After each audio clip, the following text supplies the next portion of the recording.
বন্ধুরা, আজকের গল্প টুনির ডিম চুরি। এক জঙ্গলে একটি গাছের ডালে একটি টুনটুনি পাখি তার বাসায় থাকতো। সে সারাদিন জঙ্গলের এদিক ওদিক ঘুরে ঘুরে খাবার সংগ্রহ করে বেড়াতো, আর সন্ধে হলে সে তার বাসায় ফিরে আসতো। এইভাবে প্রতিদিনের কাজ তার চলতে থাকতো। এভাবে দেখতে দেখতে কিছুদিন কেটে গেল। একদিন টুনি তার বাসায় একটি ডিম পাড়ল। টুনি সবসময় তার ডিমের কাছেই থাকতো। টুনি ডিমটিকে ছেড়ে কোথাও যেত না। কিন্তু একদিন টুনির বাসায় খাবার শেষ হয়ে গেল। এদিকে টুনিরও খুব খিদে পেল। টুনি বলতে লাগলো, আমার তো খুব খিদে পাচ্ছে, আমাকে তো কিছু খেতে হবে, কিন্তু ডিমটাকে ছেড়ে আমার যেতেও ইচ্ছে করছে না।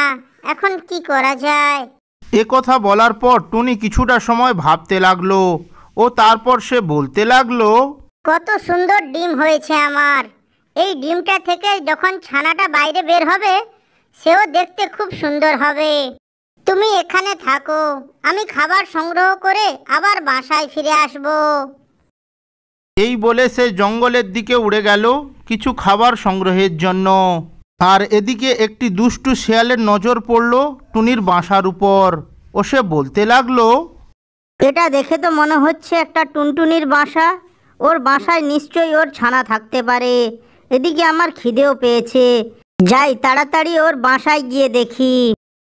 এই বলে ওই দুষ্টু শেয়ালটি গাছে উঠতে শুরু করলো। গাছে ওঠার পর সে দেখতে পেল বাসায় একটা ডিম পড়ে আছে। শেয়ালটি বলতে লাগলো, ধুর, এর বাসায় তো শুধু একটা ডিম পড়ে আছে, কোনো ছানা তো নেই এখানে। আমি বরং এই ডিমটি আমার বাসায় নিয়ে যাই। এই বলে দুষ্টু শেয়ালটি টুনির ডিমটি নিয়ে ওখান থেকে চলে গেল। কিছুক্ষণ পর টুনি বাসায় এসে দেখে ওর ডিমটি ওখানে নেই। এ কি, আমার ডিম কই? কোথায় গেল আমার ডিমটা?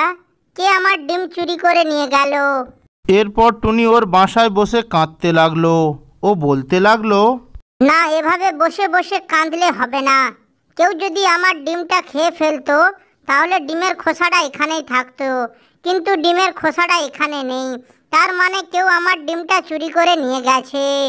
আমাকে ডিমটা খুঁজে বের করতেই হবে। এই বলে টুনি জঙ্গলের এদিক ওদিক উড়ে উড়ে ডিমটি খুঁজতে লাগলো। উড়তে উড়তে হঠাৎই টুনি একটি শিয়ালের গর্ত দেখতে পেল।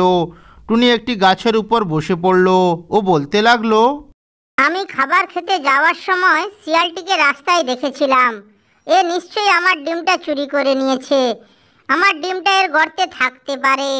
এই বলে টুনি শিয়ালের গর্তে ঢুকে গেল। ও কিছুক্ষণ পর টুনি ভিতর থেকে একটা ডিম নিয়ে বেরিয়ে এলো। ও তার বাসায় ফিরে গেল। এইভাবে দেখতে দেখতে বেশ কিছুদিন কেটে গেল। একদিন টুনির বাসায় ওই ডিমটি ফুটে একটি ফুটফুটে ছানার জন্ম হলো। ও তারা দুজনে ওই জঙ্গলে সুখে শান্তিতে বসবাস করতে লাগলো। ভিডিওটি যদি ভালো লেগে থাকে তাহলে ভিডিওটিতে একটি লাইক করে চ্যানেলটি সাবস্ক্রাইব করবেন। ধন্যবাদ।